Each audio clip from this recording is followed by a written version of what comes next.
काळामध्ये पोदनपूर राज्यात अरविंद नावाचा राजा राज्य करीत होता। त्यांच्या मंत्र्यांना 2 मुले होती। ज्येष्ठ मुलाचे नाव कमट व कनिष्ठ मुलाचे नाव मरुभूती होते। कमट हा क्रोधी स्वभावाचा व दुराचारी होता, कारण त्याची संगती तशी होती। माझ्या युवक मित्रांनो, माझ्या भगिनींनो, जशी मती तशी गती, जशी मती संगती तशी मती, आणि जशी मती तशी गती होत असते। आपण ज्या लोकांच्या संगतीत राहत असतो तसेच आपले विचार होत असतात। कमट हा दुराचारी जीवांच्या लोकांच्या संगतीत राहिल्यामुळं तो तसाच दुराचारी झालेला होता। आणि मरुभूती हा कायम साधू संतांच्या संगतीत धर्म जीवन सज्जन सात्विक लोकांच्या संगतीत राहून सात्विक जेवण सात्विक भोजन म्हणून त्याचे विचार सुद्धा सात्विक होते। तो शांत स्वभावाचा होता। अरविंद राजा युद्धासाठी आघाडीवर गेला असता त्याने आपल्या मंत्र्यास राजकारभार चालवण्याची आज्ञा दिली।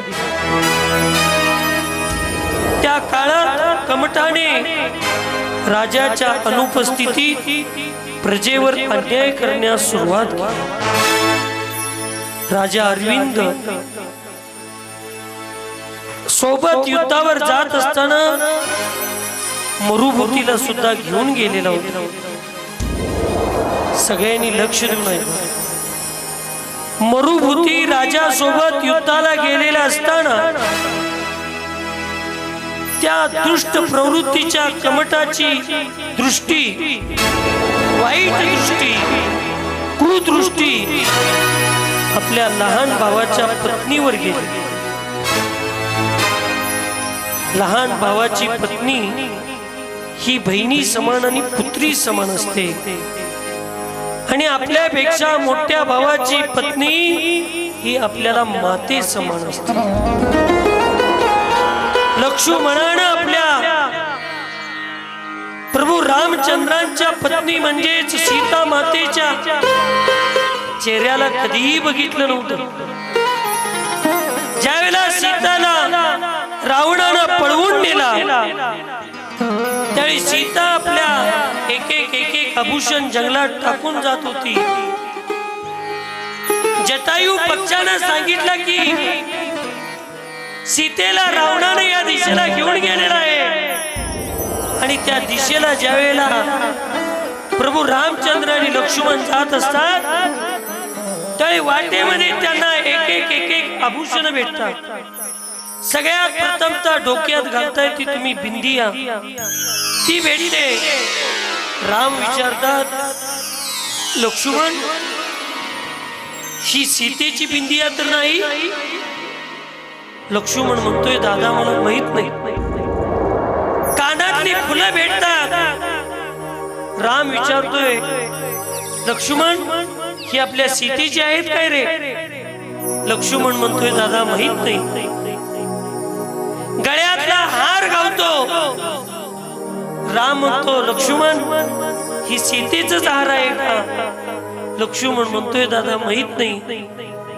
असं करत करत पैंजन झाला, आणि पैंजन नंतर पायातली जोडवी आली, आणि त्या जोडवीला बघितल्यानंतर लक्ष्मण आपला हंबरडा फोडतो आणि म्हणतो, दादा ही सीता मातेचीच जोडवी आहे।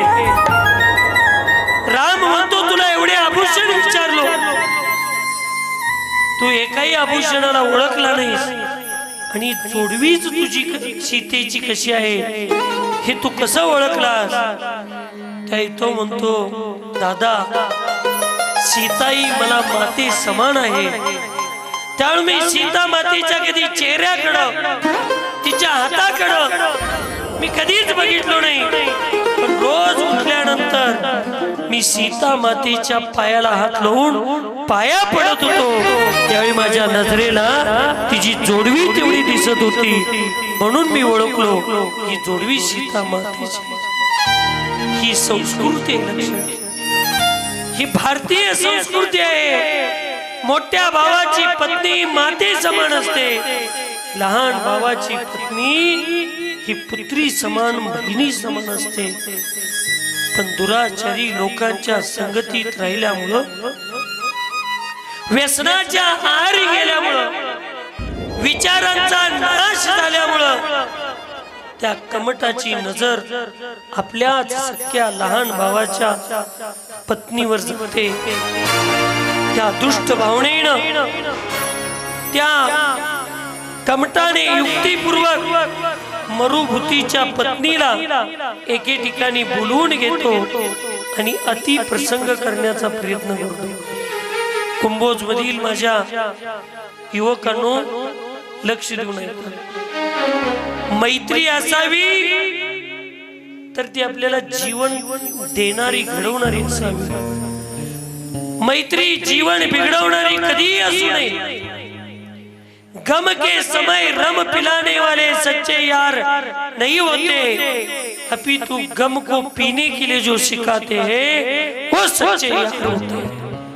दुःखाच्या वेळेला, संकटाच्या वेळेला व्यसनाच्या आहारी आणि चुकीच्या दिशेला घेऊन जाणारे कधी मित्र असत नाही, तर त्या दुःखाला, संकटाला पचवून त्याच्यावर विजय कसा मिळवायचा हे शिकवणारे खरे मित्र असतात. पण मित्रच दुराचारी होते कमटाचे. कमटाला दुःखी बघून कमटाला विचारण्यात आलं तू दुःखी काय, आणि तो सुद्धा निर्लज्ज होऊन आपल्या मित्रांच्या समोर आपली भावना मांडतो. ते मित्र मरुभूतीच्या घरी जातात आणि त्याच्या पत्नीला सांगतात की तुमचे कमट धीर आहेत ते बेशुद्धीहून पडलेत आणि तुम्ही लवकर चला. ती बिचारी भोळी गायीसारखी ती पार्श्वनाथ मरुभूतीची पत्नी ती पळत पळत जाते आणि जशी ती आत खोलीत जाते तसं त्याच्या मित्रांनी बाहेरून दरवाजा बंद करतो.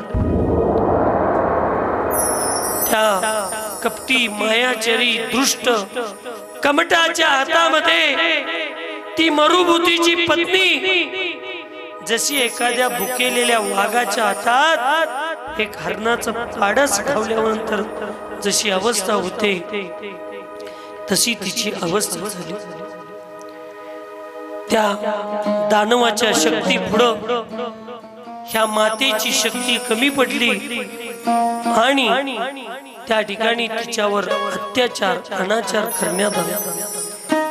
काही दिवसानं अरविंद राजा मरुभूतीसह युद्धावरून परत आला. अरविंद राजास कमटाच्या दुराचाराची बातमी समजली आणि अरविंद राजाने त्या कमटास राज्यातून हकलून काढले. सगळीजण ऐकायला लागले. जी लोक अज्ञानी असतात, धर्माचं ज्ञान ज्यांच्याकडे नसतं, अहंकारी असतात, ती लोक कधीही स्वतःची चूक स्वीकारत नाही. मी एका स्त्रीवर अत्याचार केलो, अनाचार केलो, माझ्याच भावाच्या पत्नीवर मी अत्याचार केलो म्हणून राजानं मला त्या नगरातून हकलून काढलं असं त्या कमटानं समजलं नाही. त्या कमटानं उलटी बातमी समजला आणि तो असं समजून घेतला की माझा भाऊ मरुभूतीनंच राजाकडे तक्रार केला आणि म्हणून राजानं मला शिक्षा दिली. त्या मरुभूतीची काही चूक नव्हती. आणि समजा एखाद्या वेळी तक्रार केला जरी असला तरी आपल्या पत्नीवर अन्याय झालेला सहन कोण करणार? तरी सुद्धा मरुभूती आपल्या पत्नीचा अन्याय, पत्नीवरचा अन्याय सहन केला.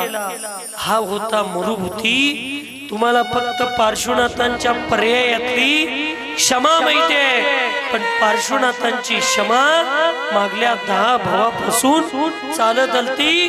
श्रावक असताना आपल्या पत्नीवर झालेल्या अन्यायाला सुद्धा, बलात्काराला सुद्धा क्षमा करून आपल्या मोठ्या भावाला एक धर्म करण्याची संधी देण्याची भावना त्या मरुभूमीमध्ये होती, म्हणून तो पार्श्वनाथ झाला. आपण अर्धा एकर शेतासाठी, 1-2 गुंठ्या जागेसाठी आई वडिलांनी रात्रंदिवस कष्ट करून मिळवलेल्या एखाद्या घरातल्या खोलीसाठी आणि तुमचा नका एवढा संबंध नसताना सुद्धा रात्रंदिवस सासून काट कसर करून मिळवलेल्या सोन्यासाठी तुम्ही जावा जावा भांडता, इथं भाऊ भाऊ भांडतात आणि रोज येऊन आपण पार्श्वनाथांची पूजा करतो. आज हा तुमचाच व्हायरस साधू संतांच्या एका गेटच्या आत गुरूंनी बांधलेल्या व्यवस्थेसाठी साधू साधू श्रावकांच्या सारखे भांडू लागले. एकाच गुरूंचे शिष्य, मी मोठा काय तू मोठा, ह्या स्पर्धा चालू झाल्या. माता भगिनींनो, याचं एकमेव कारण आहे, तुमच्या मनात जसा विचार असतो तशाच प्रवृत्तीत तुम्ही साधूंचा आहार करता आणि साधूंना सुद्धा तसेच विचार येतात. सज्जन लोक दुसऱ्याची चूक सुद्धा आपली चूक समजतात आणि दुर्जन लोक आपली चूक दुसऱ्यावर लादून मोकळे होतात. आपल्याला सज्जन व्हायचं आहे काय दुर्जन व्हायचं आहे? आपल्याला कमट व्हायचं आहे काय मरुभूती व्हायचं आहे? आपल्याला ज्ञानी व्हायचं आहे का अज्ञानी व्हायचं आहे? आपल्याला खरं सम्यक दृष्टी व्हायचं आहे का मिथ्या दृष्टी व्हायचं आहे? आपण ठरवायचं. त्या कमतास राज्यातून हकलून काढले. पापी कमताने मरुभूतीच्या सांगण्यावरूनच अरविंद राजाने मला निष्कासित केले असं मनात ग्रह केला आणि कपट जंगलात जाऊन तापसी म्हणजे पंचाग्नी तप करणाऱ्या साधूंच्या ग्रुपमध्ये जाऊन तिथं संन्यास धारण केला. तो संन्यास स्वीकारल्यानंतर तापसी म्हणून पंचाग्नी तप करू लागला. देहाला कष्ट होतील अशा प्रकारचे प्रयोग करू लागला आणि त्याच्या मनात जो क्रोध होता, क्रोध, जी ईर्ष्या होती, जो द्वेष होता आपल्या स्वतःच्या भावाबद्दल, त्याला तो काढून टाकला. महाभारताचा सुद्धा प्रसंग बघा. कौरवांनी अनेक वेळा पांडवांना मारण्याचा प्रयत्न केला. पांडवांची माता कुंतीला मारण्याचा प्रयत्न केला. अनेक वेळा अपमान केलं, अनेक वेळा त्यांना राज्यातून निष्कासित केलं. एवढं सगळ्या वेळा करून सुद्धा पांडवांनी प्रत्येक वेळेला मौन धरले, शांत झाले, क्षमा मागितली, सगळं क्षमा केले. पण एकदा इंद्रप्रस्थ मध्ये झालेल्या दुर्योधनाचा अपमान दुर्योधनाला पचवता आला नाही आणि महिलांनो लक्ष देऊ नये का, अगदी प्रामाणिकपणे ऐका. मग ते श्रावक असू देत किंवा व्रती असू देत, महिलांच्या बोलण्यामुळं वातावरण बिघडत जात असतं. वास्तविक इंद्रप्रस्थ राजा युधिष्ठिर होता आणि युधिष्ठिराने शिक्षा द्यायची होती कौरवांना, म्हणजे त्या दुर्योधनाला कर्णाला. पण त्या ठिकाणी मधी द्रौपदी बोलली आणि द्रौपदी बोलून म्हणली की त्यांचं शस्त्र काढून घेतला तरी सुद्धा त्यांची शिक्षा बास आहे. ऐका लागलाय. दुर्योधन एवढा पण बाद नव्हता की द्रौपदीचे वस्त्र हरण करण्यासाठी त्याची एवढी कुबुद्धी नव्हती. पण एखाद्या योद्ध्याला मृत्यूदंडाची शिक्षा दिली तर तो आनंदाने स्वीकारतो, पण लक्षात ठेवा योद्ध्याचे क्षत्रियाचे शस्त्र एखाद्या खेळाडूच्या हातातलं त्याचं खेळाचं साधन, या संगीतकारांच्या हातातला संगीताची वस्तू, त्या गायकाच्या हातातला माईक, आणि एखाद्या व्यक्तीला स्टेजवर खाली उतरवलं तर त्याच्या मृत्यूदंडापेक्षा मोठी शिक्षा अपमान ते समजतात. एखाद्या स्त्रीच्या अंगावरचं वस्त्र काढणं आणि एखाद्या योद्ध्याच्या हातातनं शस्त्र काढून घेणं ही दोन्ही समान मानलं. महिलेला जेवढी आपल्या शरीरातील अब्रू आणि इज्जत महत्वाची असते, तेवढी क्षत्रियाला आणि योद्ध्याला आपल्या शस्त्राबद्दल अभिमान असतो. आणि त्या द्रौपदीनं भर सभेमध्ये त्यांच्याकडं शस्त्र काढून घ्यायला लावली. आणि वास्तविक द्रौपदीनं म्हटली नव्हती, अंधे के बच्चे अंधे ही होते हैं. द्रौपदीच्या माग उभी राहिलेली दासीनं म्हटलेली होती. परंतु त्या दुर्योधनाचा ग्रह झाला की बहुतेक द्रौपदीनंच मला असं म्हटली, आणि म्हणून तिचा अपमान करण्यासाठी आणि तिचं गर्व अहंकार तिचा काढण्यासाठी ती दूत सभा आयोजित करण्यात आली. आणि त्या दूत सभेमध्ये पांडवांचा पराजय करण्यात आला आणि द्रौपदीचं वस्त्रहरण करण्यात आलं. ऐकायलाय का झोपालाय? दुर्योधन म्हणतो मी पाप केलोच नाही. मी पाप कसं केलो? आम्ही ह्या राजसभेमध्ये सवडी कौरवांची मुलं, आम्ही सगळे आंधळेच आहोत. आंधळ्या पुढे कपडे घालून आलं काय आणि नग्न आलं काय, काय फरक पडतंय? धृतराष्ट्र आहे रे, त्याच्या पुढेही काही फरक पडणार नाही. राहिले पितामह भीष्म द्रोणाचार्य, ते तुमच्या गुरु समान आहेत. आणि राहिले 5 तुझे पती. मग पतींच्या समोर नग्न जाण्यामध्ये तुला काय? आम्ही तर आंधळे आहोत, आम्ही तुला बघणारच नाही. अंधे के बच्चे अंधे म्हणल्यामुळं त्या दुर्योधनाच्या मनामध्ये तिचं वस्त्रहरण करायचे भाव जोडले. आजपर्यंत समाज आणि गैरसमजुतीमुळेच वास्तविक घर, समाज आणि धर्म फुटतो. गैरसमजुतीमुळे चुका फार छोट्या असतात, पण त्याला आम्ही एवढं मोठं समजून घेतो आणि ईर्ष्या आणि स्वाभिमान जागा करतो. आणि आपला घर, आपला धर्म, आपला समाज, आपला परिवार, एवढंच काय आपला देश सुद्धा फोडायला लागतो. तीच अवस्था त्या कमठाची झालेली होती. आणि त्यामुळं मनामध्ये मरुभूती बद्दल ईर्ष्या, द्वेष स्वीकारून तो तापसी बनून पंचाग्नी तप करू लागला. आणि त्याच्या मनातला राग शांत झाला नाही. कशाय गेले नव्हते, परंतु कशायना कृश करण्याऐवजी तो शरीराला कृश करून विद्या सिद्धी प्राप्त करण्याच्या नादाला लागला. इकडे मरुभूतीस बघा, स्वतःच्या पत्नीवर अन्याय केल्यानंतर सुद्धा मरुभूतीच्या मनामध्ये कमठाबद्दल प्रेम उत्पन्न झालं, दया उत्पन्न झाली. आचार्य भगवंत विद्यासागर महाराज कायम सांगत होते, जहां शत्रु को मित्र समझने की योग्यता आती है, वहां से धर्म की शुरुआत होती है.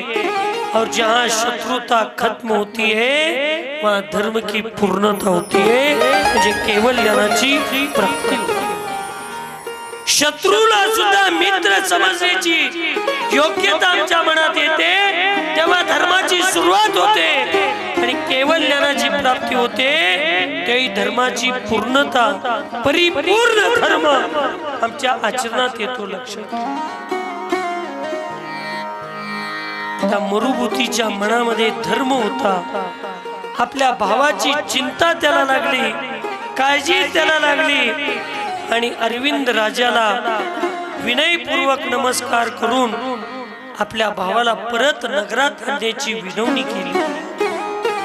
अरविंद राजाने सुद्धा त्या मरुभूतीचा स्वभाव आणि क्षमा बघून त्याला परवानगी देतो. कमठाचा शोध करत मरुभूती जंगलाच्या दिशेने जातो.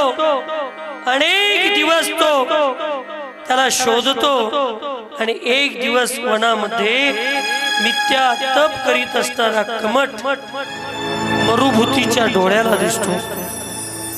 दोन्ही हातामध्ये प्रचंड मोठी शिला दगड घेतलेला आहे. दाढी वाढलेली आहे. डोळे अग्नीसारखे भयानक लाल झालेले आहेत. चटणी सारखी लाल डोळं झालेले आहेत. ती अवस्था बघून मरुभूतीच्या डोळ्यामध्ये दुःखाचे अश्रू येतात. माझ्या भावाला ही वेळ काय आली, माझ्या भावाला ही वेळ का आली असं म्हणून दुःखाचे अश्रू येतात. आणि क्षमा भावनेनं तो आपल्या भावाच्या पायापाशी जातो, खाली नतमस्तक होतो आणि भावाला पाया पडून म्हणतो, हे दादा, मी तुला माफ केलोय, तूही मला माफ कर. आपण एका आई वडिलांच्या गर्भातून जन्मलेली मुलं, तुझ्याकडून झालेली चूक ही मी विसरून गेलोय. मी तुला माफ केलंय, तू मला माफ कर. हे मिथ्या तपस्या सोड. मनातील राग काढ, द्वेष काढ, ईर्ष्या, मत्सर, तिरस्कार काढून टाक. कषायांचा त्याग कर आणि चल दादा, मी तुला परत आपल्या नगरीकडे घेऊन जाण्यासाठी आलोय. दादा चल.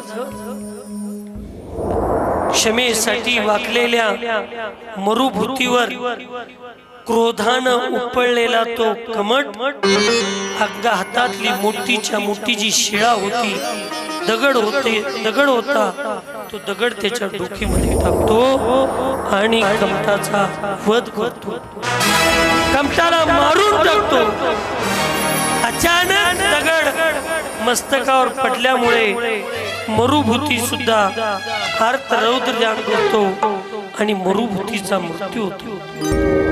आर्तरौद्र ध्यानानं मरण पावल्यामुळे समेद शिखरजीच्या जवळ असणाऱ्या वनामध्ये मरुभूतीचा जीव हत्ती होऊन जन्मला आणि आपल्याच भावास दगडाने मारणारा कमठ त्याच तापसी लोकांच्या हाताला ज्यावेळी लागला, त्यावेळी त्या तापसी लोकांनी त्या कमठाला फार मारहाण केली आणि तो सुद्धा तिथून बाहेर पडला. चोरी करून जीवन जगू लागला. चोरी करत असताना एक दिवस तो चोर सापडला. लोकांनी त्याला फार मारलं आणि त्याचा सुद्धा मृत्यू त्या ठिकाणी झाला.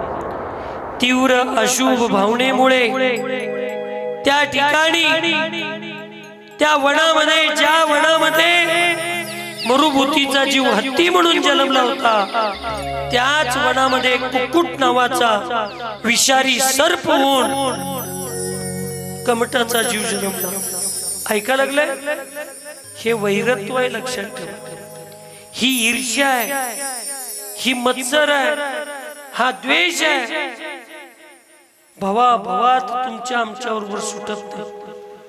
म्हणून मरत असताना समाधीपूर्वक क्षमा याचना करून, सगळ्यांना क्षमा करून, आपण सगळ्यांची क्षमा मागून, शरीर आणि आत्मा भिन्न स्वरूपाचा आहे ह्या भेद विज्ञानाला जाणत जाणत आपला आत्मा ह्या शरीराला त्याग करून गेला पाहिजे.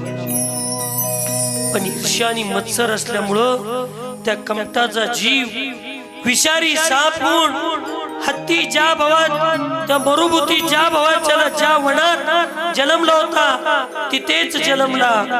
अरविंद राजाने मरुभूतीची वाट बघितली आणि चिंतित होऊन अवधीज्ञानी मुनी महाराजांना विचारलं, अवधूतज्ञानी मुनी महाराजांनी सर्व वृत्तांत सांगितला। उदास झालेल्या राजाने जिन दीक्षा धारण केली आणि अरविंद राजा निर्ग्रंथ अवस्थेमध्ये मुनी अवस्थेत विहार करत करत करत त्या समेत शिखरजीच्या वनाकडेच विहार करत गेला। हे असतं पूर्ण ऋणानुबंध, पूर्व भावातला ऋणानुबंध। एकेकांच्या घरामध्ये आई वडील इतके चुकीचे असतात स्वस्ती, परंतु मुलं मुली इतकी शांत आणि इतके चांगले असतात। एका घरामध्ये आई वडील इतके धार्मिक असतात, पण मुलं चुकीची निघतात, व्यसनी निघतात, दुराचारी निघतात। आपण म्हणतोय देवा आम्ही एवढं सगळं चांगलं आणि असं का? पूर्व भवातले ऋणानुबंध संबंध असतात, पूर्व भवातला वैरत्व असतात, पूर्व भवातल्या प्रेमाचे ऋणानुबंध उपकाराचे आणि अपकाराचे संबंध असतात, पूर्व भवातील शत्रुत्वाचे आणि मित्रत्वाचे संबंध असतात। म्हणून कधीतरी तुम्हाला असा अनुभव अंकुश आला असेल की तुम्ही एका व्यक्तीला कधीही बघितला नाही, पण ती व्यक्ती तुमच्या समोर आली की मनामध्ये द्वेष निर्माण होतो। आणि एखादी व्यक्ती आपण कधीही बघितलो नाही आणि ती एखादी व्यक्ती समोर आली की आपल्या चेहऱ्याकडे त्याला बघितल्यानंतर आपल्या चेहऱ्यावर आनंद येतो। बघा तुम्ही आठवा, असं कधी ना कधी आपल्याला प्रत्येकाच्या जीवनात घडतं। याचं कारण ज्या व्यक्तीकडे बघून आपल्या मनात राग आला त्या व्यक्तीचं कधी ना कधी पूर्वभावातलं आमचं आणि त्याचं शत्रुत्व असतं। ज्या व्यक्तीकडे बघून आपल्या मनामध्ये अत्यंत प्रेम दया करुणा असता येते त्या व्यक्तीचं आणि आपलं पूर्वभावातील नक्की चांगले ऋणानुबंध संबंध असतात। म्हणून लक्षात ठेवा, हिंदू धर्मात फक्त म्हणतात कर्म देव गाठी बांधलेला असतो। भाऊजी हिंदू धर्मात काय म्हणतात? देवानंच आमची गाठ मारून पाठवलाय।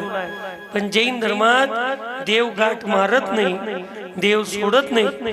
मी सकाळी काय काल सांगितलं प्रवचनात, मला गाठ मारायला पण येते, सोडायला पण येते, फक्त मी गाठ मारतो ती मैत्रीची मारतो आणि जी गाठ सोडतो ती शत्रुत्वाची गाठ सोडतो। असा आपला स्वभाव असला। आपले कर्म सिद्धांत आपल्या सोबत असतात। हे सगळं आपल्याला मिळालंय। मनुष्य गती भारतासारखा सुंदर देश, मला तुम्हाला जैन धर्म मिळाला, आमच्या आशुला प्रभू रामचंद्रांचा हिंदू धर्म मिळाला। ज्या हिंदू धर्मामध्ये प्रभू रामचंद्रांनी जीवन कसं जगायचं आणि प्रजेची सेवा कशी करायची असा एक आदर्श राजा संपूर्ण विश्वामध्ये कोण झाला असेल तर तो प्रभू रामचंद्रांचा सारखा राजा या भारतामध्ये जन्मला। अशा भारतामध्ये काही लोकांचा हिंदू धर्मात जन्म झाला आणि तुमच्या आमच्या सारख्या लोकांचा जन्म भावावर विजय मिळवल्यानंतर सुद्धा त्या भावाला राज्य देऊन 1 वर्ष तपस्या करून मोक्षाला गेलेल्या बाहुबली भगवंतांच्या जैन कुलात तुमचा आमचा। किती आम्ही सौभाग्यशाली लोक, आमचा जन्म चांगल्या गतीत झाला, आमचा जन्म चांगल्या देशात झाला, आमचा जन्म चांगल्या धर्मात झाला, आमचा जन्म चांगल्या गावात झाला, आमचा जन्म त्या कुंभोसारख्या गावातल्या चांगल्या घरात जन्म झाला। आणि आम्ही एवढ्या उच्च कुलात, एवढ्या उच्च देशात, एवढ्या उच्च धर्मात, एवढ्या उच्च घरात जन्माला येऊन नीच कृत्य करत आपण जगतोय, व्यसनाच्या आहारी जातो, एकमेकांबरोबर ईर्ष्या भांडण वैरत्व करून आम्ही शत्रुत्व मिळवतो। काय आमचा उपयोग आहे? एक जण नीच कुलात जन्मले ते म्हणा लागले तर आम्हाला उच्च कुल का मिळालं नाही, आणि आम्हाला उच्च कुल मिळून आम्ही नीच कुलासारखं वागायला लागलो। जिसके पास सब कुछ होता है उस पर दुनिया हंसती है, जलती है। जिसके पास सब कुछ होता है उस पर दुनिया जलती है। जिसके पास कुछ नहीं होता, उस पर दुनिया जलती है। अरे तुम्हारे और मेरे पास जैन धर्म है, उसे पाने के लिए दुनिया तरसती है, उसे पाने के लिए। आपण कोणत्या गतीत, कोणत्या देशात, कोणत्या धर्मात, कोणत्या गावात, कोणत्या घरात जन्मलो याची तरी जाणीव किमान आपल्या मुलांना, मुलींना आणि आपल्या सगळ्या श्रावक श्राविकांना असणं फार गरजेचं आहे. म्हणून हे तुम्हाला पूर्वभावातली पुण्य आहे, वर्तमान भावातली पुण्य आहे नव्ह. आता वर्तमान मध्ये तुम्ही आम्ही हे मिळाल्यानंतर काय मिळवलोय त्याचं फळ मरताना किंवा पुढल्या भावात तुम्ही आम्ही खाणार आहे. म्हणून शत्रुत्वानं जगू नका, ईर्ष्या मत्सरानं जगू नका, प्रेमानं, ममत्वानं, प्रेम, आस्था, आपुलकी, दया, करुणा ना आपण जगलं पाहिजे. पहिल्यांदा मरुभूती मेला, हत्ती होऊन जंगलात जन्मला. नंतर कमट मेला, साप होऊन त्याच जंगलात जन्मला. आणि नंतर त्या राजाला, अरविंद राजाला वैराग्य झालं. दीक्षा घेऊन ते अरविंद राजा सुद्धा त्याच नगराकडे विहार केले, त्याच वनाकडे विहार केले. लक्षात ठेवा इथल्या लोकांनो, पूर्व भवामध्ये, भूतकाळामध्ये नक्कीच मी या कुंभोजवाल्यांचं फार मोठे उपकार या कुंभोज गावांनी माझ्यावर केले असतील. त्या उपकाराची परतफेड करण्यासाठीच बहुतेक देवानं मला कुंभोजच्या चातुर्मासामध्ये या सर्व मुलांच्यासाठी इकडे पाठवलं. काय संबंध होता त्या अरविंद राजाचा त्या वनाकडे जाण्याचा, आणि काय संबंध होता चंद्रपूर सागर महाराजांचा तुमच्या गावाकडं चातुर्मासला येण्याचा. कुठंतरी पूर्व भवातील तुमचे आमचे ऋणानुबंध संबंध आहे. पूर्व भवात आम्ही कुठं तर चुकीच्या दिशेला असेल, तुम्ही मला सुधरवला चिला, तुम्ही माझ्यावर उपकार केला चिला, आणि आज तुम्ही किंवा तुमची मुलं कुठं तर चुकीच्या दिशेला चालले असतील, त्या उपकाराची परतफेड करून तुमच्या समाजाला एक चांगली दिशा देण्याच्या भावनेतूनच बहुतेक देवानं माझे पाय या कुंभोजच्या दिशेने पाठवले असतील. हे सगळं देणं घेणं लक्षात ठेवा. आज मी तुम्हाला द्यायला लागलोय, तुम्ही गेल्या भावात मला दिला असशीला, आणि जे गेल्या भावात न देता आज माझ्याकडे घ्यायला लागलेत ते पुढल्या भावात नक्की तुम्ही मला भेटणार, आणि कुठं तर संकटाच्या वेळेला येऊन मला तुम्ही देणार आहे. हे सगळं देणं घेणं आहे तुमचं आमचं. म्हणून तो राजा सुद्धा त्या दिशेनं जातो. त्यानंतर एक दिवस तो हत्ती मत्त होऊन त्या जंगलामध्ये सैरा वैरा धावत पळत सुटलेला असतो.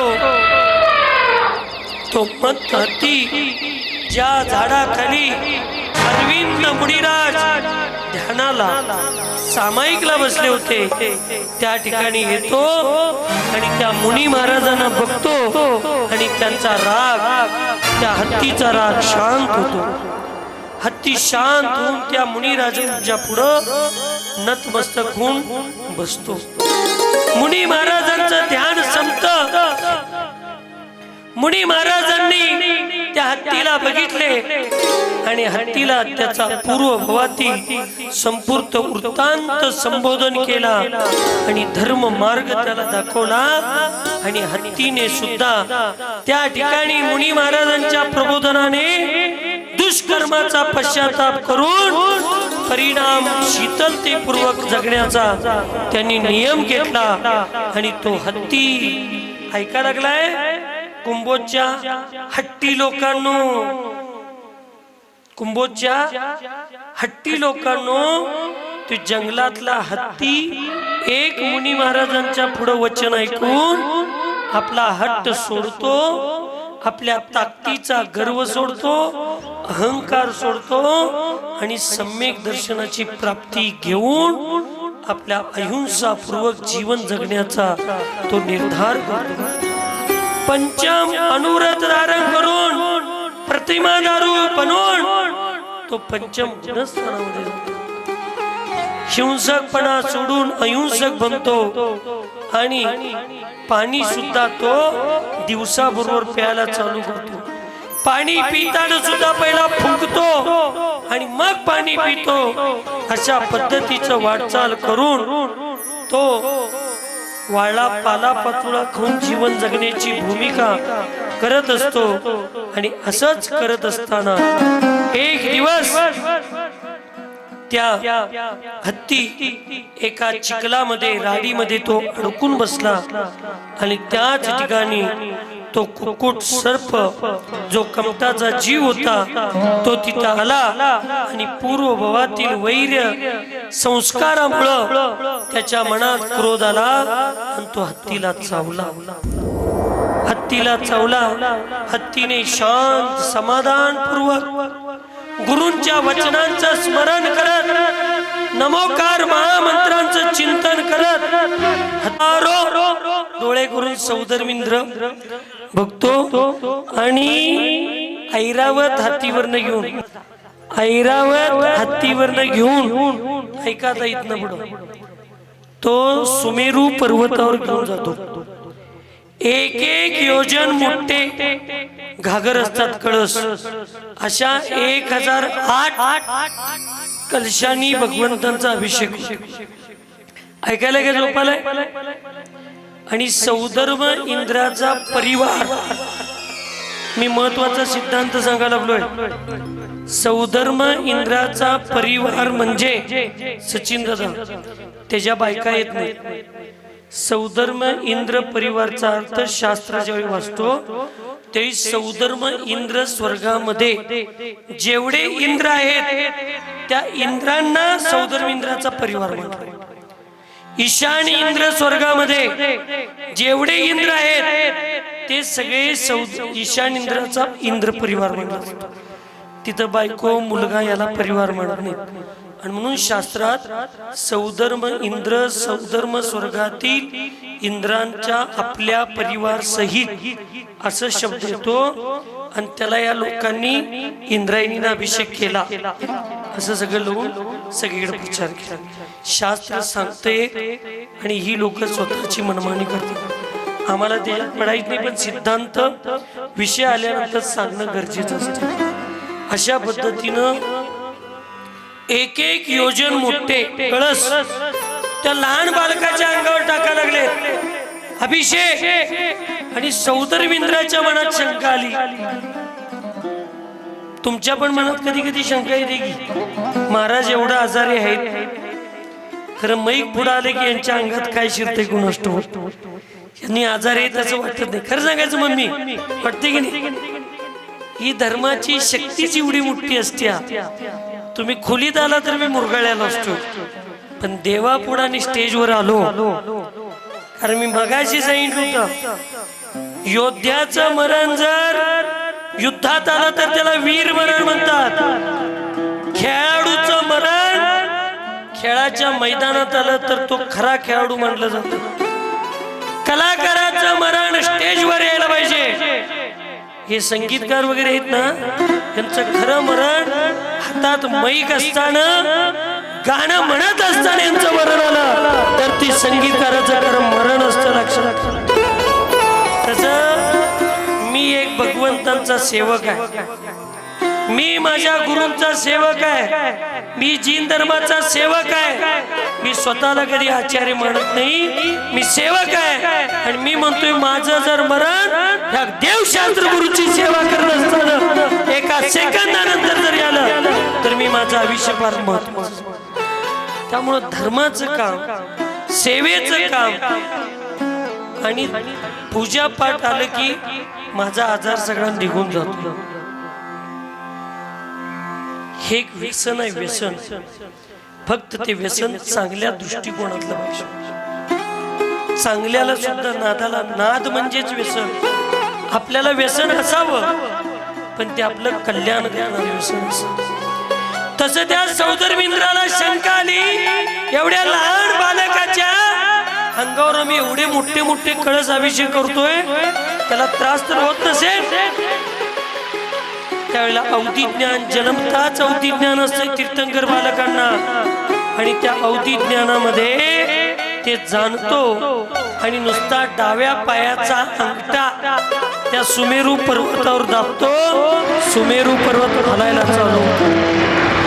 सुमेरू पर्वत हलायला लागलं का हे ज्यावेळी सौधर्मिंद्र जाणतो त्यावेळी त्याच्या लक्षात आलं मी घेतलेली शंका तीर्थंकर बालकांना कळले म्हणून त्यांनी त्यांच्या शक्तीचा अंदाज सांगा लागले. सौधर्म इंद्र सुद्धा तीर्थंकर बालकाची क्षमा मागतो. 1008 वर्षांनी तीर्थंकरांचा जन्माभिषेक त्या ठिकाणी सुमेरू पर्वतावर होतो.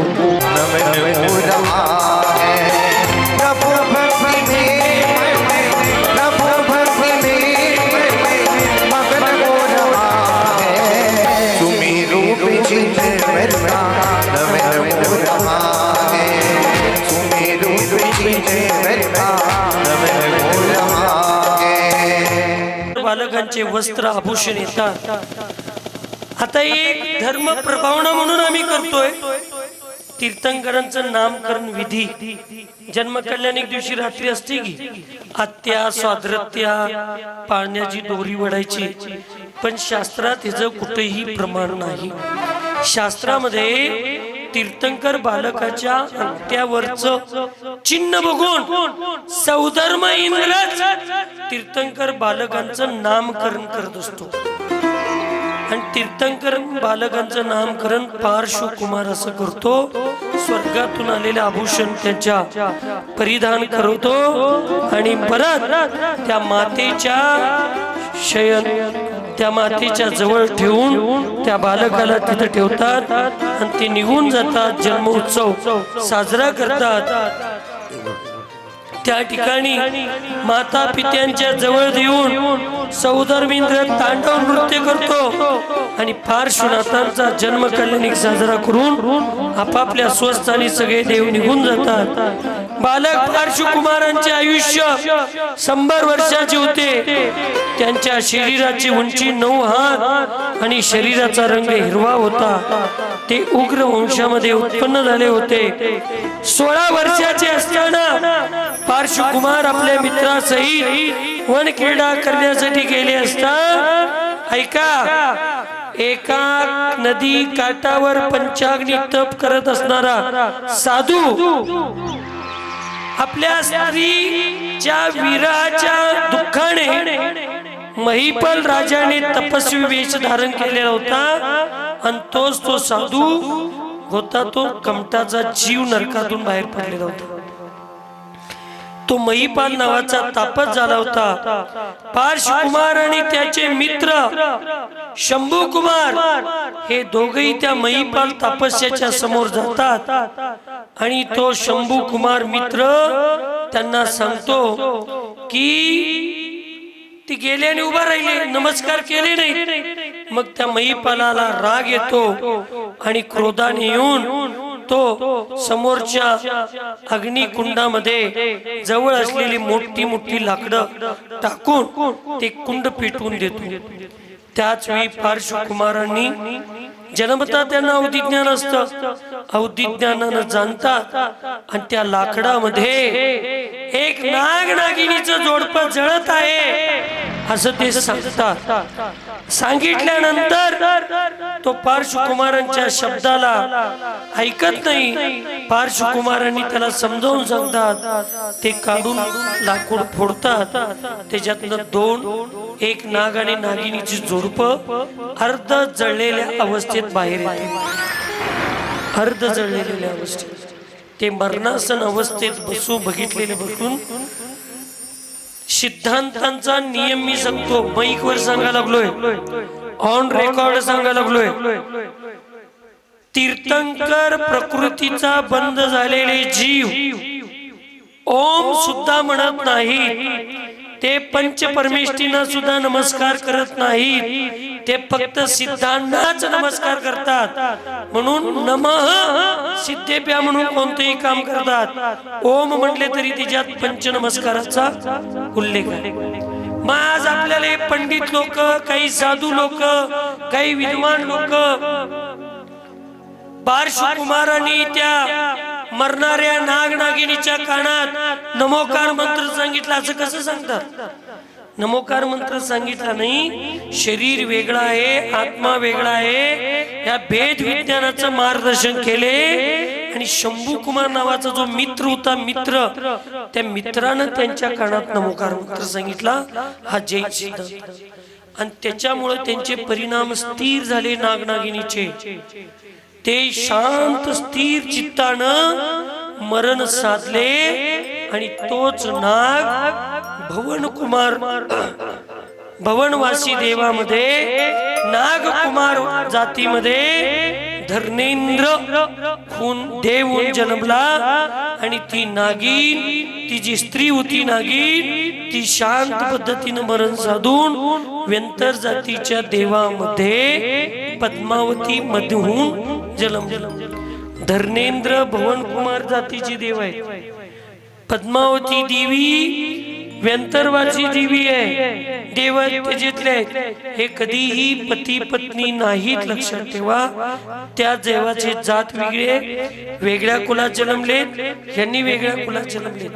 हे पार्श्वनाथ भगवंतांचे यक्ष यक्षिणी आहेत.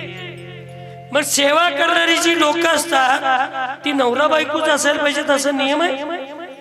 आता भैया लोक सेवा करतात, दीदी लोक सेवा करतात, तुम्ही लोक सेवा करता, ही पुरुष मुलं सगळी सेवा करतात. मग सेवा करणाऱ्या पुरुषांना आणि महिलांना पती पत्नीचं नाव देऊन मोकळवायचं? त्याला कुठं तर शास्त्र पाहिजे. काही शास्त्राचा आधार नाही. यक्षक आहेत, रक्षक आहेत, धर्मेंद्र यक्ष आहे, पद्मावती यक्षिणी आहे, हे त्रिकाल सत्य आहे. पण ते पती पत्नी आहेत हे जैन धर्म कधीही शास्त्राप्रमाणे स्वीकारत नाही. तुम्ही जसं आमची सेवा करता तसं त्यांनी पार्श्वनाथांची सेवा तिथं जो देव झाले देवगतीत होऊन, आणि ज्या वेळेला पुढं त्या नमोकार मंत्राचा प्रभाव आणि यांच्या उपदेशानं तेच देवी देवता, तेच यक्ष यक्षिणी होऊन त्या ठिकाणी जन्मले. आणि जन्म झाल्यानंतर एक दिवस त्या ठिकाणी त्या बालतप अज्ञानतप केल्यामुळे तो पार्श्वकुमारांनी पटवून दिला. बाह्य रूपाने केलेले तप, अज्ञानाने केलेले तप आत्महिताला कधी निमित्त होऊ शकत नाही असं सांगून त्या तापसाने अट्ट सोडला नाही आणि आर्द्र उद्यान मरून तो महिपाल तापसी संवर नावाचा ज्योतिषी झाला. जेव्हा पार्श्वकुमारांचे आयुष्य 30 वर्षाचे झाले तेव्हा अयोध्या नगरीचा राजा जयसेन याने त्यांना उत्तम भेट देऊन दूध पाठवून दिला.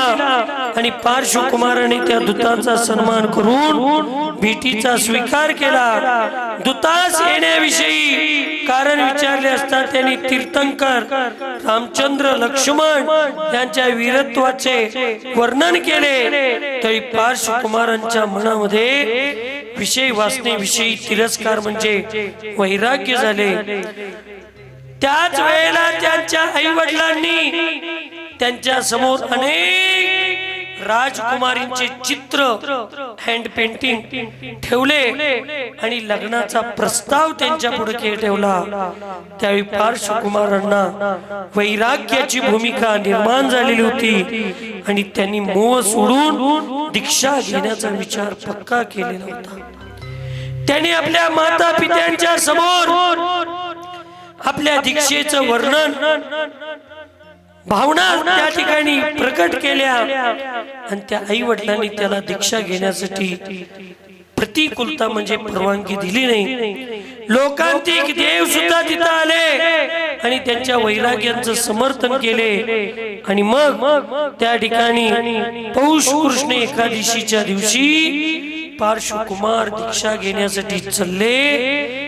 पण त्यांचे आई वडील त्यांना दीक्षा घेण्यासाठी अडवत होते. त्यांचा निर्णय पक्का होता. विमला नावाची पालखी आली, त्याच्यात पार्श्वकुमार बसत असताना त्या आई वडिलांचा काळीज काय झाला असेल सांगा.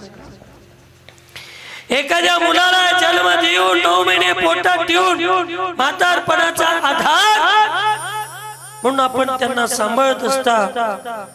दोनच प्रकारची मुलं अशी असतात, एक सगळ्यात चांगली असतात, ती दीक्षा घेऊन आई वडिलांच्या कुलाचं उद्धार करतात, आणि एक व्यसनी दुराचारी जी मुलं असतात ती 30-35 वर्षामध्ये मरून, व्यसन करून मरून आपल्या आई वडिलाचं कुलाचं नाव बदनाम करतात. पार्श्वनाथ कुमारांनी 30 वर्षाच्या आयुच्या वेळेला दीक्षा घ्यायचं ठरवलं, आणि त्यांचे आई वडील त्याला दीक्षा घेण्यासाठी परवानगी देत नव्हते. ते आपल्या मुलाला म्हणतात, माय पित्याचे काळीज तोडूनी जाशी कुठे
स्वर्गातल्या देव येऊन तुझा गर्भ कल्याणिक साजरा केले.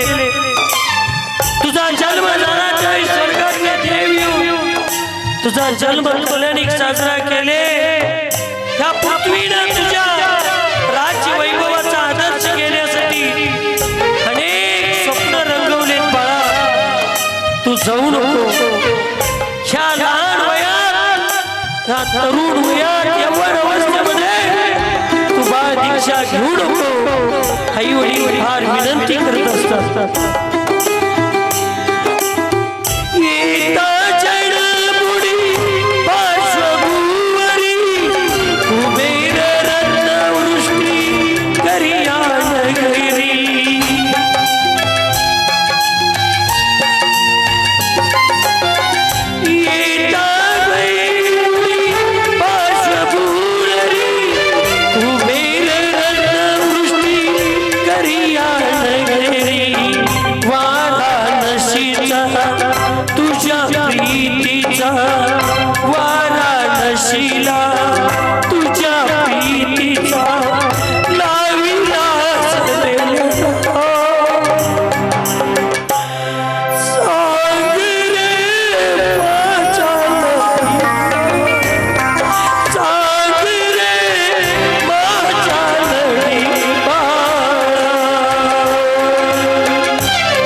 असते आत्म्यामध्ये ईश्वरत्व प्राप्त करून देण्याची कला जिच्यामध्ये असते तिला आई म्हणतात. जी आई असते ती आपल्या मुलाला जरी ठेच लागलं तर आईच्या डोळ्यातून पाणी येत असतं. ती आई त्या 30 वर्षाच्या युवकाला सुद्धा लहान मुलासारखं विचारते, कोणी काय बोलले तुझीला सांगरी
किती जरी मोठी झाली असतील तर ती मुलं लहानच वाटत असतात.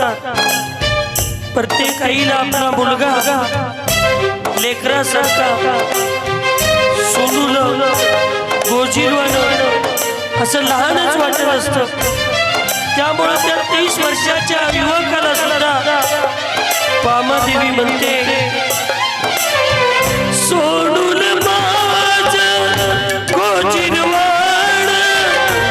गोरी जाऊ अम्मा सोडूनी,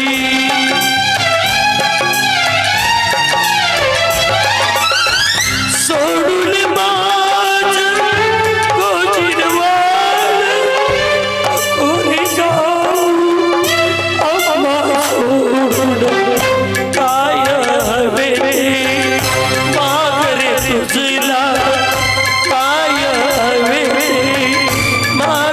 तुझला येत भरून निगळा,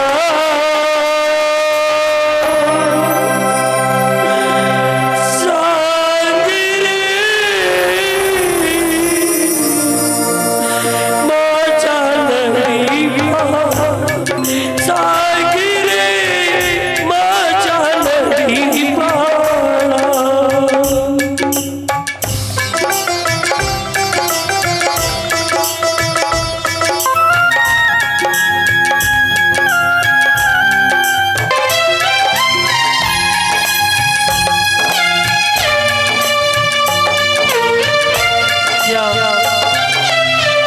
प्राणप्रिय मातेच्या लक्षात येतं की माझा मुलगा माझ्या काळजाचा तुकडा हा वैराग्यानं परिपूर्ण झालेला आहे. त्याचा मोक्ष मार्ग त्याला प्रशस्त करण्याचा निर्धार केलेला आहे. आता माझा मोह त्याचा प्रभाव करणार नाही.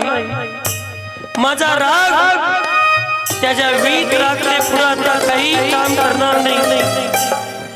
वीतरागतेचा विजय झालेला आहे, रागाचा पराजय झालेला आहे, मोक्षाचा विजय झालेला आहे, मोहाचा पराजय झालेला आहे, योगाचा विजय झालेला आहे, भोगाचा पराजय झालेला आहे. आता माझं बाळ काही केलेलं माझा ऐकणार नाही हे लक्षात आल्यानंतर ती माता ती आई त्याला आनंदानं आशीर्वाद देते आणि म्हणते, तुझी या कीर्ती जगी गाजू दे वाराणसी.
राजाच्या जाळेच्या मायेच्या जाळेमध्ये फसवण्याचा प्रयत्न करतात, पण त्यांचं वैराग्य एवढं दृढ होतं की त्या ठिकाणी त्यांना पौष कृष्ण एकादशीच्या दिवशी सकाळी 300 राजांनी दीक्षा घेतली. दीक्षित होतात मुनी पार्श्वनाथांना म्हणत परिज्ञानाची प्राप्ती झाली. 3 दिवसाच्या उपवासाची प्रतिज्ञा केली आणि मुनी पार्श्वनाथ ध्यान करीत बसले. 4थ्या दिवशी गुलमेट खेर नगरामध्ये धन्य नामक राजाने त्यांना विधीपूर्वक उत्तम आहार दिला. 85 रत्नाष्टी वृष्टी झाली. मुनी पार्श्वनाथ कधी प्रतिदिन तर कधी 2-4 दिवसातून एकदा, कधी 6-7 दिवसानंतर एकदा आहार घेत असत. पार्श्वनाथ मुनी महाराज छद्मस्त अवस्थेतील 4 महिने त्यांनी पूर्ण केले आणि एके वेळी त्यांच्या दीक्षा वनातील आम्र वृक्षाखाली 7 दिवसाच्या उपवासाची प्रतिज्ञा घेऊन ते बसले असता संवर नावाचा जो ज्योतिषी देव होता, जो कपटाचा जीव, बघा ते तीर्थंकर अवस्थेमध्ये दीक्षा घेतले, मुनीहून तपस्या करायला लागले, तरी सुद्धा त्यांच्यावर उपसर्ग त्या ठिकाणी चालू झाला. आकाश मार्गातून विमानातून जात असताना मुनी पार्श्वनाथांच्या वरून विमान जात असताना अचानक ते विमान थांबले. आपले विमान का थांबले पाहण्यासाठी संवरदेव खाली उतरला. मुनी पार्श्वनाथांना पाहताच त्याला पूर्व वैराची आठवण झाली. ऐका लागला ही पार्श्वनाथांची कथा मी सांगत नाही, मी जीवनामध्ये अंतरंगात उतरवतो. म्हणून सचिन दादा, माझ्याबद्दल कोण किती प्रचार केला, माझ्याबद्दल कोण किती प्रसार केला आणि वैयक्तिक मला कोण किती नाव ठेवलं, तर मी त्यांच्याबद्दल कधी वाईट मानत नाही. कारण मला कर्म सिद्धांत माहिती आहे. मी कधी ना कधी तर पूर्वी त्यांच्याशी चुकीचा व्यवहार करून आलो असेल. तेच आज वैरत्व ते माझ्यावर घेत आहेत. आज आणि मी परत त्यांच्या बरोबर वैरत्व केलो तर पुढल्या भवात परत माझ्याशी मला गाठ पडणार आहे. त्यामुळे एवढा चांगला जैन धर्म, उत्तम कुल, लहानपणी आई वडिलांचे एवढे चांगले संस्कार आणि पंचम कालात सुद्धा तीर्थंकर सम आचार्य विद्यासागर आणि सन्मती सागर महाराजांचे संस्कार माझ्यावर झाले. या भावात कुणाला किती माझ्यावर उपसर्ग करायचा आहे, किती त्रास द्यायचा आहे, कुणाला काय माझं कर्म एकदा किती उदयाला यायचं ते ह्याच भावात उदे. कारण त्या 2 गुरूंच्या संस्कारांचं चिलकत माझ्या अंगावर असल्यामुळं मी धर्मातनं कधीही विचलित होणार नाही हे कर्मसिद्धांत मी जाणतो. त्यामुळे मला कोण काही म्हटलं तर माझ्या मनात कधी फक्त मला राग येतो तो धर्माविरुद्ध आणि माझ्या गुरूंच्या विरुद्ध कोण बोललं तर मला आवडत नाही. माझ्याबद्दल कोणाला काही बोला, चांगले डिजिटल सत्ता लावलाय, देव आलाय म्हणून लावला, उद्या राक्षस आलाय म्हणला तरी माझ्यावर काही फरक पडत नाही. पण कारण याचं हे आहे, मी पार्श्वनाथांची कथा अंतरंगातनं वाचतोय आणि त्याला पालन करण्याचा मी प्रयत्न करतो. म्हणून कुंभोजच्या माता भगिनींनो, माझ्या युवक मित्रांनो, वैरत्व हितच सोडा, शत्रुत्व हितच सोडा. कुणाबद्दल मनामध्ये राग, द्वेष, ईर्ष्या, मत्सर काही ठेवू नका. कोण सन्मान केलं तरी अहंकार करू नका, कोणी अपमान केलं तरी त्याचा त्रास करून ईर्ष्या मत्सर करू नका. कारण ही आमच्याच पायावर पडणारी कुऱ्हाड आहे आणि ते आमचंच पाय त्याच्यामुळे तुटणार आहे. समोरच्यांचं नुकसान होईल काही माहित नाही, आमचं नुकसान नक्की होणार आहे. पार्श्वनाथांच्या सारख्या भगवंतांच्यावर मुनी झाल्यानंतर तीर्थंकर होत असताना सुद्धा जर उपसर्ग करायचे भाव या जीवाचे होत असतील तर वैरत्वाची शक्ती किती मोठी आहे. जल से पतला कौन है, कौन भूमि से भारी, कौन अगन से तेज है, कौन काजल से काली. जल से पतला ज्ञान है, पाप भूमि से भारी, क्रोध अगन से तेज है, कलंक काजल से काली. अनुप जलोटाच्या गजल मध्ये सांगितलं, पाण्यापेक्षाही पातळ ज्ञान आहे, कुठल्या दिशेला घालवशील तिकडे घेऊन जाते. पृथ्वीपेक्षा सुद्धा वजनदार पाप आहे, कारण ती 7व्या नरकापर्यंत घेऊन जात असते. काजळापेक्षा सुद्धा काळ कलंक आहे, ती भवाभवात भेटत नाही. आणि या विश्वामध्ये अग्नीपेक्षा जर उष्ण कोण असेल तर ते क्रोध आहे. कारण अग्नी फक्त शरीराला जळते तर क्रोध आत्म्याच्या स्वभावाला जळत असतो. म्हणून क्रोध आणि ईर्ष्या, मत्सर, द्वेष चांगलं नाही, तो त्यांच्यावर उपसर्ग करतो. 7 दिवस पर्यंत रात्रंदिवस मुसळधार पाऊस पडतो, गारांचा पाऊस पडतो, मोठी मोठी दगडे मुनी पार्श्वनाथांच्या अंगावर फेकतो. त्या उपसर्गामुळं पार्श्वनाथ मुनी महाराज किंचितही विचलित होत नाही. आणि मुनी पार्श्वनाथांच्यावर होणारा उपसर्ग ऐका नाही, 7 दिवसानंतर मग अवधी ज्ञानाच्या माध्यमातून ते शासन देवी देवता, यक्ष देवी देवता, धर्मेंद्र आणि पद्मावतींनी 7 दिवसानंतर जाणलं. तोपर्यंत त्यांचं कर्मच होतं. जनाला कर्म जोपर्यंत होतं तोपर्यंत त्यांना अवधी ज्ञान लावायची बुद्धी सुद्धा झाली नाही.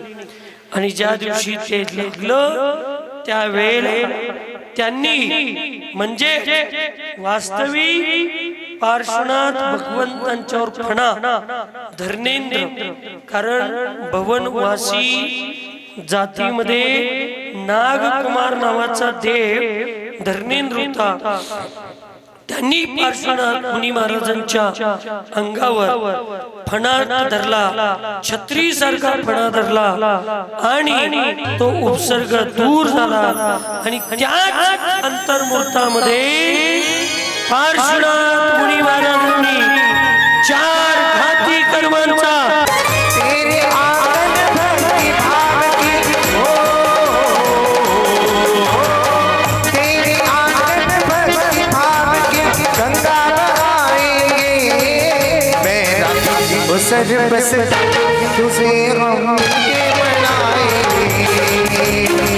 अशा पार्श्वनाथ मुनी महाराजांना 4 घाती कर्माचा नाश करून अनंत चतुष्टयाची प्राप्ती झाली आणि चतुर्निकाय देव देवतांनी भगवान पार्श्वनाथांचे केवल्यान साजरे केले आणि त्याच वेळेला सर्वत्र वैदिक धर्माचा प्रचार वाढला होता। अशा वेळेला पार्श्वनाथाने अनेक ठिकाणी विहार करून जैन धर्माचा प्रचार अभूतपूर्वक म्हणजे समोशर्गाच्या अतिशयाच्या माध्यमातून केला। भगवान पार्श्वनाथांच्या समोशर्गामध्ये स्वयंभूवी वगैरे 10 गणधर होते, 350 द्वादशांकाचे जाणकार होते, 10,900 शिक्षक होते, 1400 अवधिज्ञानी होते, 750 मनप्रज्ञानी होते, 1000 केवल्यानी होते, 1000 विक्रिया वृत्तीचे धारक मुनी होते, 600 वादी मुनिराज असे मिळून 16,000 मुनिराज त्या ठिकाणी होते। सुलोचना वगैरे 36,000 हरिका होत्या, 1,00,000 श्रावक होते, 3,00,000 श्राविका होत्या, असंख्यात देव देवता व असंख्यात स्त्रियांचे होते। आपल्या समोशरणातील 69 वर्ष 7 महिन्यापर्यंत त्यांनी विहार केला। 30 मुनी महाराजांच्या सोबत पार्श्वनाथ भगवान सम्मेद शिखरजी या ठिकाणी आले। तेथे येऊन त्यांनी 1 महिन्यापर्यंत योग निरोध केला आणि अ इ उ ऊ रू रू हे लघु स्वर 5 म्हणण्यासाठी जितका वेळ लागतो इतक्या वेळेत श्रावण शुक्ल सप्तमीच्या दिवशी विशाखा नक्षत्र असताना स्वर्णभद्र कुटावरून अरिहंत परमेष्ठी पार्श्वनाथ भगवंतांना उर्वरित 4 अघाती कर्मांचा नाश झाला आणि पार्श्वनाथ भगवान मोक्षाला गेले, सिद्धशिलेवर विराजमान झाले आणि सर्वत्र मोक्ष कल्याणिक महोत्सव साजरा झाला।